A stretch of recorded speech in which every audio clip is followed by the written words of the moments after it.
جايبه لكم النهارده خلطة العفريت، العجينة السحرية لنسف أصعب التكاليفات. هقول لك النهارده على عجينة سحرية وسرية وشوية مكونات عليها كده. عايزة أقول لك هتخلي الحمام بتاعك بيبرق. مش هتحتاجي أي منظفات ولا هتحتاجي أي حاجة إن أنت تضيفيها، كل المكونات أنا واثقة ومتأكدة مليون في المية إن هي موجودة عندك في كل بيت. الفيديو ده طبعا متصور قبل العيد، لكن بسبب الضغط والحاجات الجميلة اللي احنا بنمر بيها طبعا كستات بيوت، فاحنا مش عارفين بصراحة ان احنا ايه ننزل الفيديوهات كلها مرة واحدة. فيديو جميل وفيديو مشوق وفيديو حلو جدا جدا جدا. ولو لسه إيه طبعا الحمام انا متأكدة حتى لو انت النهاردة تاني يوم العيد، حتى لو انت نظفتيه قبل العيد برضو بصي يعني هو بيحتاج يتنضف كل يومين او ثلاثة. التنظيفة اللي انت شايفاها دي لو انت حتى بتاخدي شاور ولا اي حاجة، هتجيبي حتة كده من العجينة اللي هقولك على مكوناتها دلوقتي، وهتيجي كده بسرعة في قلب جردل كبير. والمقشة دي بصوا يا جماعة المقشة دي سحرية.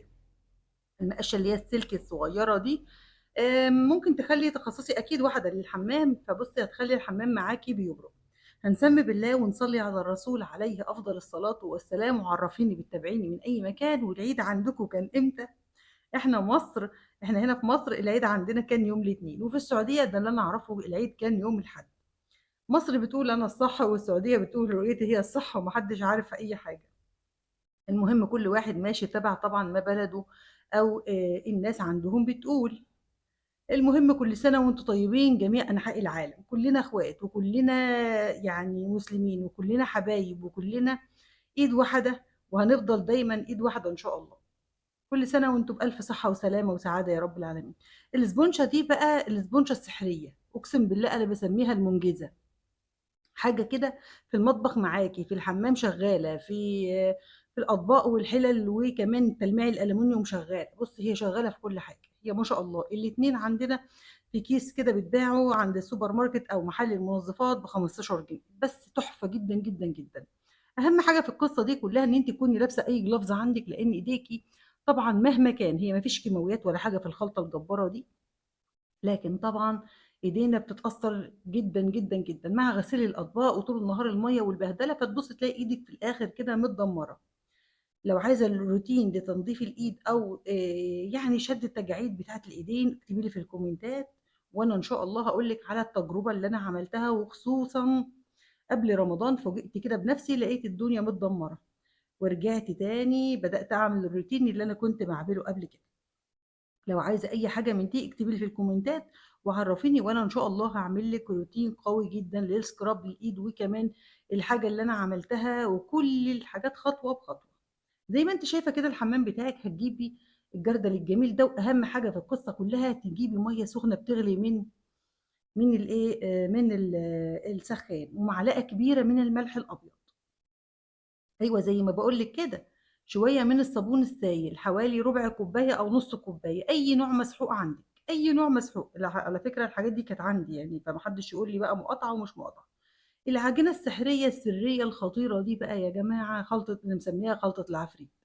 حاطاها أنا في علبة عندي، وبازوّد طبعًا باحط منها معلقتين 3، وانزل عليها بمعلقة من الخل، وكمان أنزل عليها بشوية من كلوركس الألوان. والكلوركس الألوان ده ساحر. ساحر ساحر ساحر لتنظيف الحمام. اهم حاجه ان انت تدوبي كل المكونات دي مع بعضها، دوبي دوبي كويس جدا، لان العجينه هي اسمها العجينه السحريه خلطه العفريت، يعني زي ما بيقول بصراحه بتخلي الحمام عندي بيبرق مهما الاضافات اللي انا بحطها عليها، لكن هي الاساس. طبعا في ناس كتير موجوده عند محلات المنظفات الصابون الابيض اللي هو عامل زي العجينه ده، ومحلات كتير تانية مكتوب عليها الخلطه الجباره، والحاجات دي كلها هي كويسه. لكن انا عايزه اقول لك بديل اقتصادي جدا جدا موجوده عندك في قلب البيت تقدري تعمليها بيه. اول حاجه زي ما احنا عارفين الزيت اللي مش نضيف اللي احنا بنرميه ده بنجمعه وبنعمل منه احلى صابون.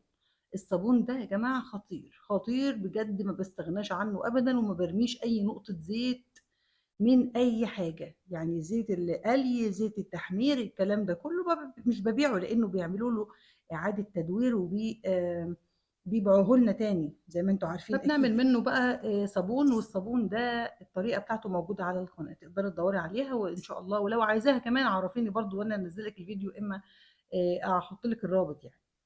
المهم عملنا 100 صابونه. هتجيبي بقى منه بعد ما تعملي الصابون الخطير ده، هتجيبي صابونه كبيره وتبشريها، دي العجينه السحريه اللي انا بقول لك عليها. هتبشريها بشر ناعم جدا، وفي شويه ميه سخنه على البوتاجاز، وهتحطي فيها الصابونه، وهتنزلي على الصابونه بعد ما تدوبيها كويس جدا جدا في قلب الميه السخنه، حوالي كوبايتين كده على صابونه كبيره. تقدري تزودي الكميه، تقدري تزودي الكميه. هتنزلي عليهم بقى بعد ما تدوب كويس معلقتين من الكربونات كبار، وكمان معلقتين من ملح الليمون.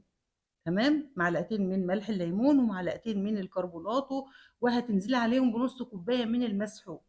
كل ده هيدوب، هيدوب كويس جدا جدا زي ما انت شايفه. حتى حابه تحطي عليها خل، ربع كوبايه من الخل الجبار، اهلا وسهلا. مش حابه تحطي، سيبي المكونات دي كلها تغلي كويس على نار هاديه جدا، وخدي بالك من الفوران. ولو عندك ميه قشر الليمون برضو زوديها، وبعد كده سيبيها في علبه عندك. والله هتدعي لي دعوة حلوة جدا جدا في الكومنتات لما تعملي العجينة دي. وهتسيبيها، واول ما تسيبيها تبرد هتتكتل معاكي طبعا، تبقى عجينة.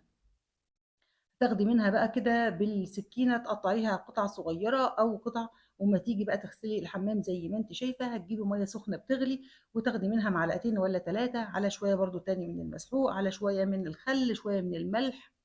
واهم حاجه الخل والملح. تمام. وهتخلي الحمام معاكي بيبرق زي ما انت شايفه كده. اظن الاضاءه والله عندي مش احسن حاجه، لكن الحوض زي ما انت شايفه رجع جديد تاني اكنك لسه شارياه. وكمان الاماكن بقى اللي هي من تحت الحوض، والحتت المتضايقه دي الصغيره، اللي بتبقى طبعا ساعات كتير بننساها في الايام العاديه دي، طبعا تنظيفه العيد، ولازم نخلي الحمام يرجع معانا تاني بيتكلم.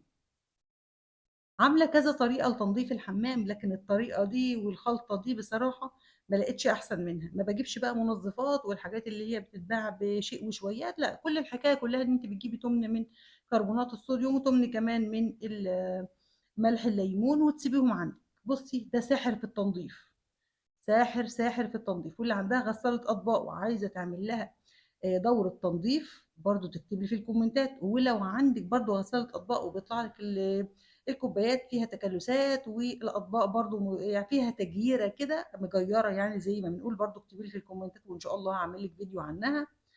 بجد يا جماعة الحاجات دي حلوة جدا جدا جدا وبتفيدني جدا، واللي أنا استفاد بيه بحب أفيدكم بيه. قولي لي بقى عملتي ايه، وقولي لي ايه رايك. قومي جربي العجينه اللي انا بقول لك عليها دي وخليها عندك دايما.